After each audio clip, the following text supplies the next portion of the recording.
Akkam nagaa jirtu kanneen chaanalii kana yeroo jalqabaaf bantanii daawwachaa jirtan ani maqaan kiyya Dr. Abarraa Olaaniin jedhama. Gargaaraa Piroofeesaraa fi Ispeeshaalistii Fayyaa Ijoolleef Daa'immaniiti. Akkasumas immoo barreessaa kitaaba bu'uura fayyaa daa'immaniiti. Chaanalii kanarratti fayyaa daa'immanii ilaalchisee akkasumas sirna guddina daa'immanii, sirna nyaata daa'immanii, daa'imman wajjin waan wal qabatan ilaalchisee yeroo yeroodhaan barnoota isiniif qopheessa. Isin immoo subscribe gochuun hiriyoota keessan ijoollee qaban, daa'imman qaban kan waa'ee fayyaa daa'immanii baruu barbaadan affeertanii akka isaan subscribe gochuu taasisuudhaan na hordofaa. Har'a kan isin qabadhee dhiyaadhe madaa'uu qaama daa'immanii sababa daayipperiin dhufu yookaan daayipper dermaatitis kan jedhamu irratti barnoota gabaabaan isin qabadhee jira. Hanga dhumaatti na hordofaa.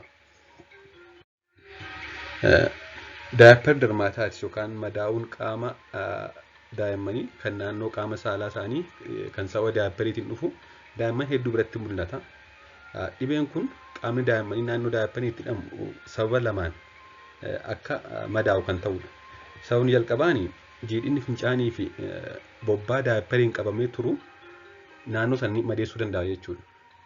Daayipperiin jiidhinni fincaanii akkasumas jiidhinni bobbaa isaanii naannoo daayipperiitiin qabamee waan turuuf naannoon sun gogaan isaanii akka madaa'u taasisa. Inni gara biraan immoo fincaan isaanii fi bobbaan isaanii kun keemikaalota adda addaa qaba. Keemikaalota qaama namaa madeessuu danda'an, gogaa nama madeessuu danda'an. Keemikaala kanneen keessa jiran gogaan qaama isaanii waliin wal tuquun yoo turan yoo ammaan jijjiiramu ta'e gogaa naannoo sanaa madeessuun kan dhufudha jechuudha. Kanaafuu inni jalqabaan sababa jiidhina fincaanii fi bobbaadha. Inni lammaffaan immoo sababa keemikaala fincaanii fi bobbaa sana keessa jiruun gogaa qaama isaanii naannoo daayipperii madeessa jechuudha. Mallattoon dhibee kanaa inni guddaan daa'imman daayipperii fayyadaman qaamni yookaan gogaa isaanii naannoo daayipperiin haguugaman diimachuu fi madaa'uudha.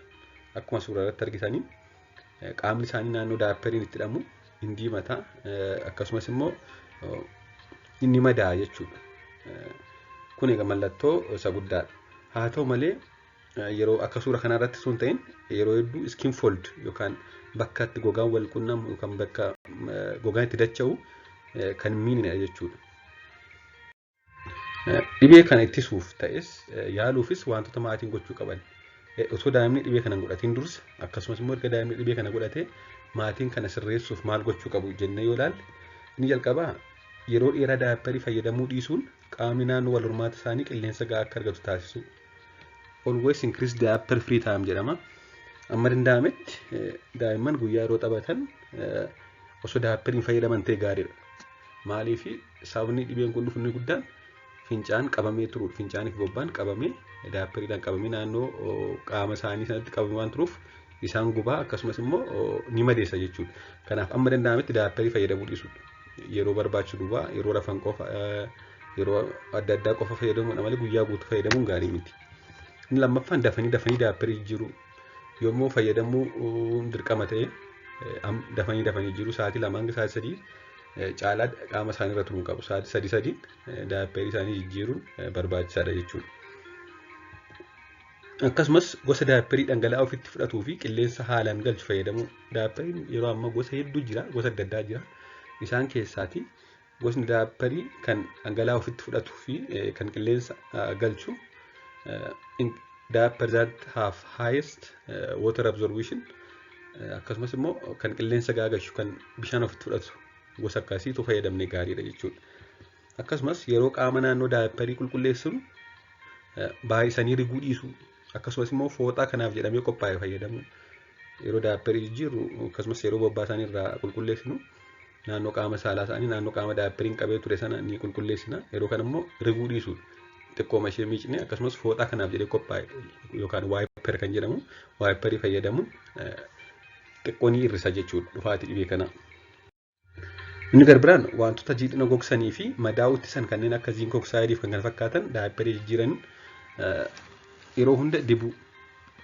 Yeroo hunda daayipperii tokko jijjiiree gara biraatti deebisuuf yeroo jennu erga qulqulleessinee booda wantoota jiidhina ofitti fudhatan wantoota jiidhinsa gogsan kanneen akka ziink oksaayiidii paawudaroota adda addaa yeroo adda addaa hedduu jiru paawudaroonni adda addaa naannoo sanatti firfirsuu jechuudha. Naannoo qaama isaaniitti firfirsinee akka isaan jiidhina ofitti fudhatanii naannoon sun gogaa ta'e akka turu kan taasisan. Yeroo kam yeroo daapparii jijjiiruun guyyaatti si'a 5 yoo jijjiirates si'a 5 itti firfirsuun barbaachisaadha jechuudha. Kun rakkoo tokkollee kan hin qabne. Inni garbiraan kanneen kana raawwannee yoo fooyya'uu didee dawaa madaa'uu dhiisan tokko daapparii amma jijjiirree lammaffaa daapparii fi amma danda'ametti daapparii nuffisiin tursiisnee sadaffaa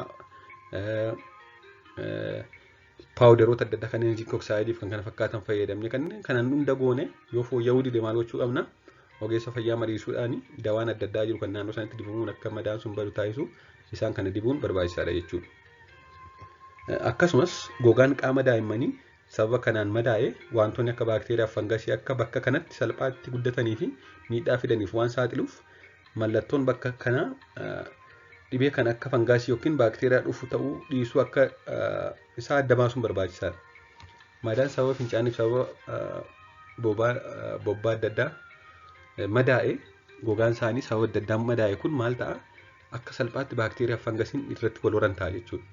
Maaliif already luqqa'eera gogaan naannoo sanaa diimataa jira luqqa'aa jira waan ta'eef bakka akkasiitti immoo fangasiin salphaatti wal hora jechuudha.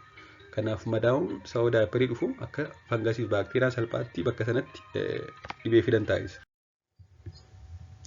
Wanti xas jedhee kan dhangala'aa qabaachuu malu akkasumas gidduu dadacheensa gogaa isaanii diimatee jira yoo ta'e dabalataan dhibeen fangasii waan jiruuf qoricha farra fangasii barbaachisa. Akkuma suuraa irratti argitan kuni naannoon qaama saalaa daa'ima kanaa kan sababa daapparii qofa diimatee osoo hin ta'in dabalataan xas jedhee jira wanta adii qabatee jira akkasumas immoo skin fold kan jedhamu bakki gogaan itti wal tuqu dadacheensi gogaa involved ta'e jechuudha. Kanaafuu kun dabalata madaa'uu qaama sababa daappariin dhufuun dabalata fangasii yookaan kaandidiyaal daappar dermaataayitis godhateera waan ta'eef kanneen armaan olitti jenneen dabalata qoricha farra fangasii naannoo sanatti dibuu barbaachisa jechuudha. Kanneen akka mikonaazool waan hedduu jiru keetokonaazool kireem wantoota hedduu akkasii kana naannoo sanatti dibuu barbaachisaadha jechuudha. Kanaaf wantoonni akkasii uumamuudhaan ogeessa fayyaa daa'immanii mariisanii itti dibuu barbaadu jechuudha. Kanaaf akka waliigalaatti inni guddaan ittisuudha. Akkuma sila jennee amma daapparii jijjiiruu akkasumas immoo daapparii firii taayim amma danda'ametti daapparii malee akka isaan turan taasisuu sadaffaan yeroo daapparii jijjiiruu hunda paawudarii adda addaa kanneen akka zinkii oksaayiidii kanneen akkasii paawudaroota akkasii fayyadamuu akkasumas immoo baay'ee riguu dhiisuu yeroo naannoo sana dhignu baay'ee riguu dhiisuun waayipparii fayyadamuun wantoota kana hambisuun ni danda'ama jechuudha. Gaaffiif yaada qabaattan karaa feesbuukii haa ta'u karaa koomentii naa ka'aa isiniif hin deebisa. Waan na hordoftaniif hedduu galatooma. Chaanalii kana sabiskiraabii fi laayikii gochuudhaan daa'imman ilaalchisee akkan dhamileen barnoota hedduu isiniif qopheessuun na jajjabeessa hedduu galatooma.